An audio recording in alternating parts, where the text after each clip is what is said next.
Hi there maple fans, and in this series of videos I'll be sharing what I do throughout an entire year on a monthly basis. Please note that these months are based on UK timings, but of course can easily be adapted to anywhere else in the world. Hi there maple fans. So the spring is a brilliant time to buy maples, but I really wouldn't buy these.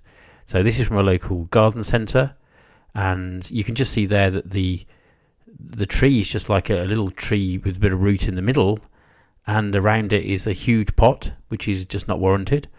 There's some wind blowing on a tree. You can see it's just wobbling away because there's hardly any root system underneath it. That one there, same story really. As you can see, it's just like a little bit of root in a bag, massively over potted to make it look better value, but it's not. This one's good though because you get some free mushrooms. Actually went to a much better location. This is from a nursery in the UK, and this is the kind of thing I would want to buy. A much better deal, much better product, and yes, it's more expensive, but the lifespan of these was longer than me.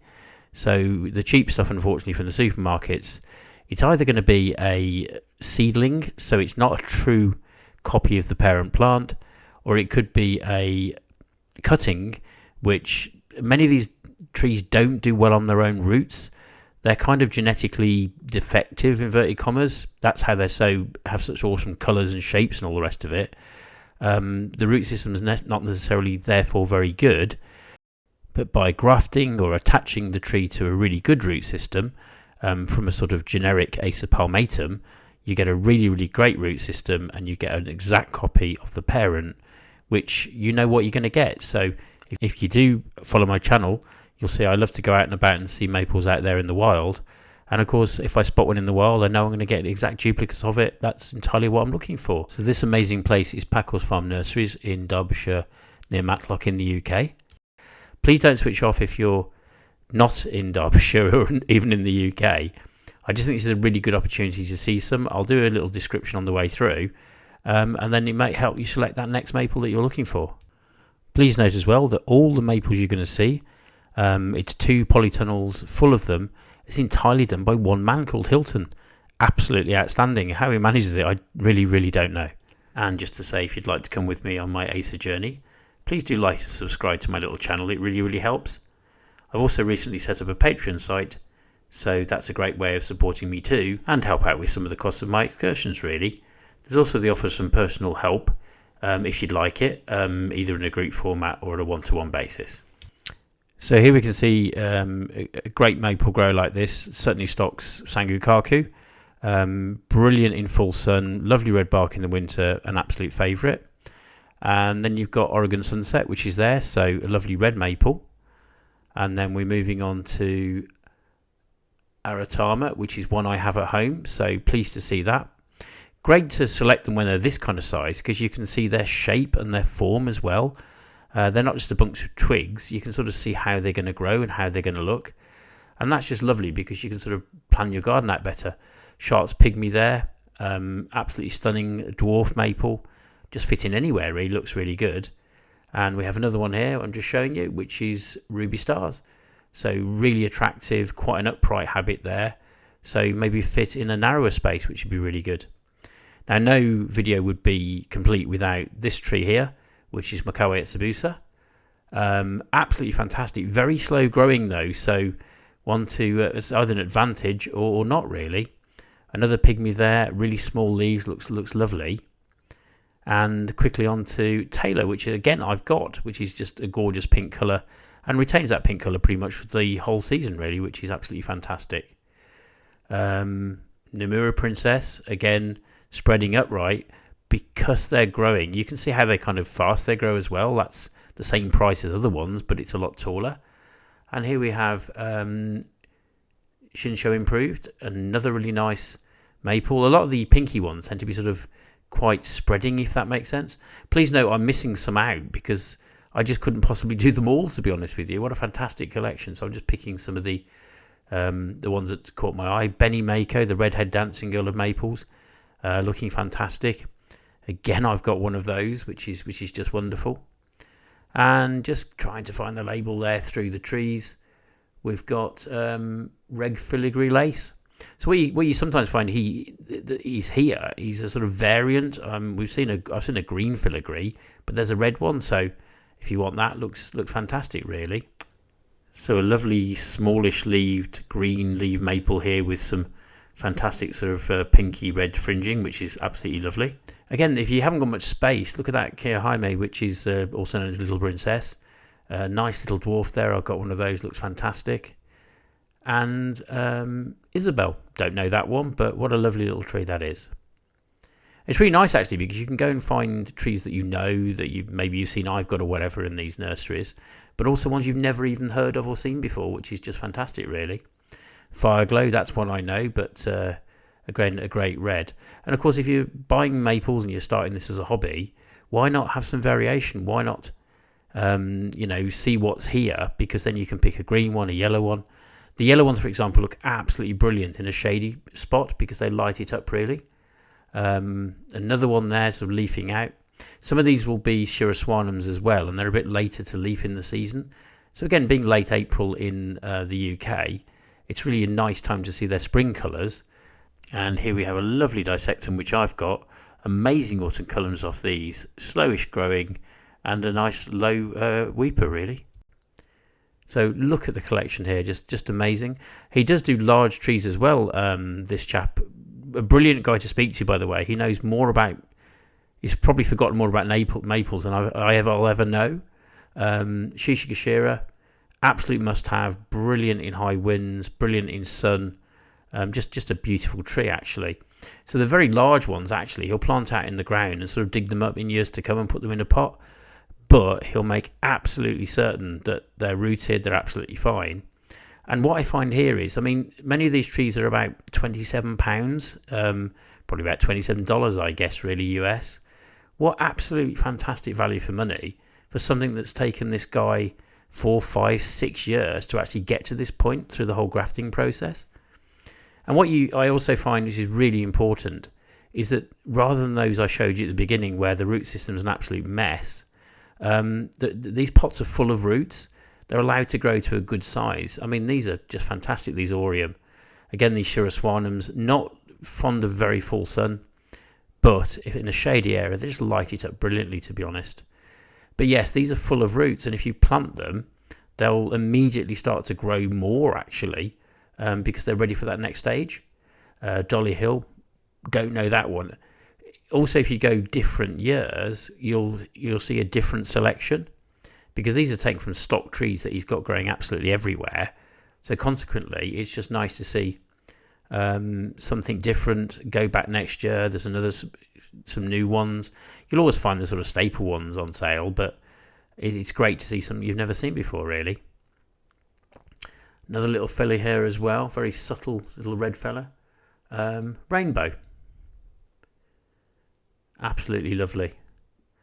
The only problem is with a place like this, of course, is either take plenty of money because you'll want to spend it, or don't take any money because you want to spend it. Some classics there to Shoujo, just a fantastic pink maple. But what you'll find is if you go to a place like this, wherever you are in the world, you can really pick the maple that's right for you in the space that you've got. Again, ask that advice. If it's a south-facing garden full of sun, yes, there are maples that will tolerate that. If you've got shady conditions or whatever your particular issue is, you will find a Japanese maple that really suits. Maybe you've just got a small patio and you just want something in a container. Why not, really? Or something very upright or something spreading. There's a whole different raft of different possibilities that can be chosen from. What you'll find is that the nurseries, the supermarkets just stock really, really kind of mediocre sort of products sometimes. Sometimes it's good, but you tend to find the same Orange Dream, Bloodgood, Shayna, they repeat very often, and they're great, absolutely wonderful trees, they really are.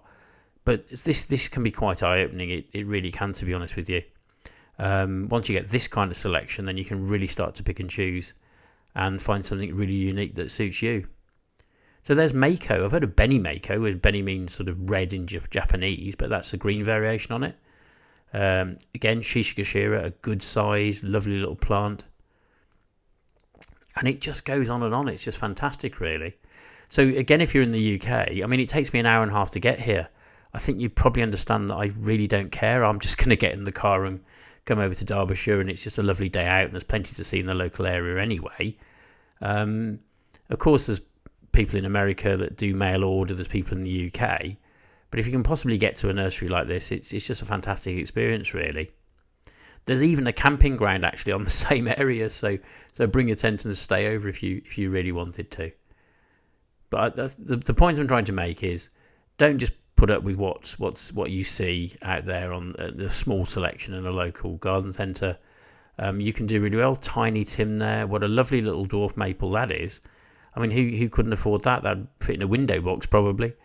And again, because these are not tiny cuttings or whatever, they've grown on a bit, you can start to get an idea. That plant's obviously going to grow a lot taller than those green ones next to it.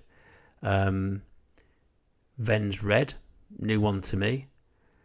It also means as well, I think it's very tempting to go and buy a load of red maples and land up with a selection that isn't really a selection. It all kind of looks the same. But here, you can be quite picky and choosy. So the ones here are really lace-like and very light and airy, and that's just lovely. Laura's Love, fantastic. That's a dissectum. You've also got some sort of linear lobum ones, that are very, very thin leaves. You've got ones with this style as well, which is just fantastic. Please do note that I'm not paid to promote Packles Farm Nursery in any way, shape or form, but I think that it's absolutely a brilliant place and it's worth shouting about. And also it's great to support a small local business, I suppose, really. And whichever part of the world you're in, I really, really hope you can find somewhere as good. So very interesting there. These polytunnels, by the way, are really, really good actually for these trees. They protect them from the wind completely, really. And they have a very diffuse light, which they really like. So that's a kind of ideal condition for all of them. But again, doing a bit of research, asking those questions, can really help pick ones that's for the ideal spot.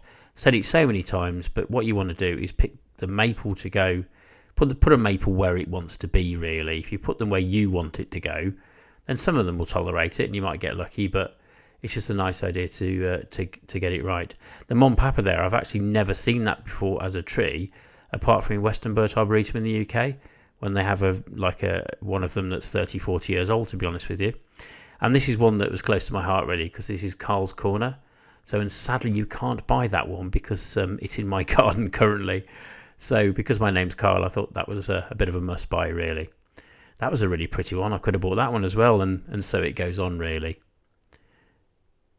But just absolutely gorgeous. And again, you see sort of common themes, if you like. These I absolutely adore. I wish I'd bought this one too. It's kind of a little linear lobum one, which is just really interesting.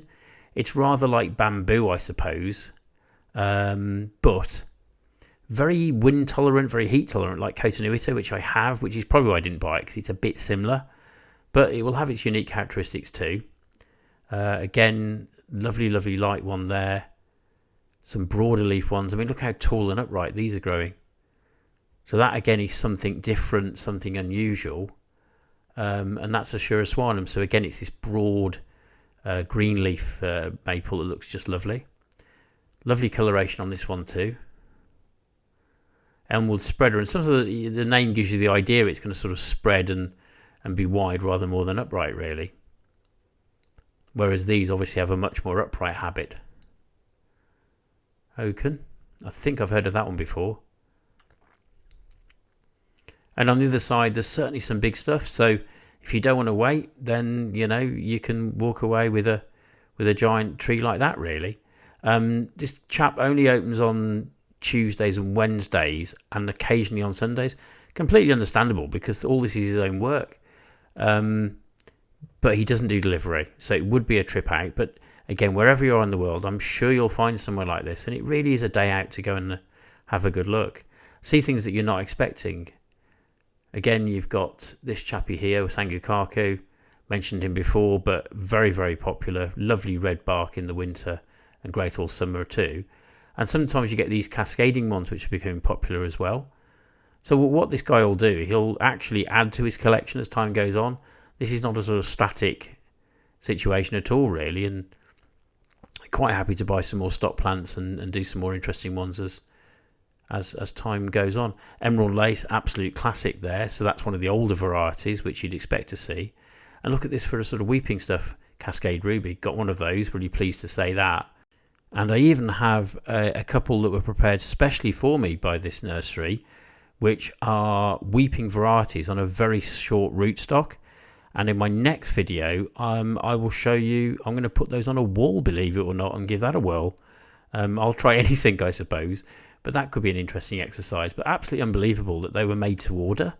It's taken 9 months for them to be ready for me to pick up. But again, he's not going to let them go early because they needs to make sure they're in really good condition. And again, the reputation of these kind of places is paramount to them. So they're not going to tell you cheap rubbish. It's going to be a really high quality plant that you're being sold here. So, you know, £27, it sounds a lot, but you could spend, you know, £15-20 on a good bunch of cut flowers these days. How long are they going to last? A week or two? These will all outlive me, and potentially they could last well over 100 years. Of course, if they get small in pots, they'll be vastly restricted. You could bonsai some of them, and some are better for that than others. So it's all working in our favour, really, if you can just make that right choice. And moving on, it's interesting as well to compare how these are doing compared to yours. So Benny Maker, my Benny Maker is actually late to leaf out, so it's sort of reassuring that's the case. That Tailor's absolutely lovely for that money, by the way. It's really quite an advanced tree, to be honest with you. And again, once you get to know your trees, some of the trees grow really fast anyway, so it'd be silly to pay a fortune for a very large tree, to be honest with you, like Siriu, for example, because that's going to grow on really quickly. Interesting that there isn't a Siriu here, but I can get one of those absolutely everywhere. We'd rather have some of the more interesting stuff, I think, really. And what's this little fella? It's Rhode Island Red. And you know what? If you haven't got much space, but you love Bloodgood, that's an absolutely lovely cultivar. Yeah, I know, I bought one of those as well, to be fair.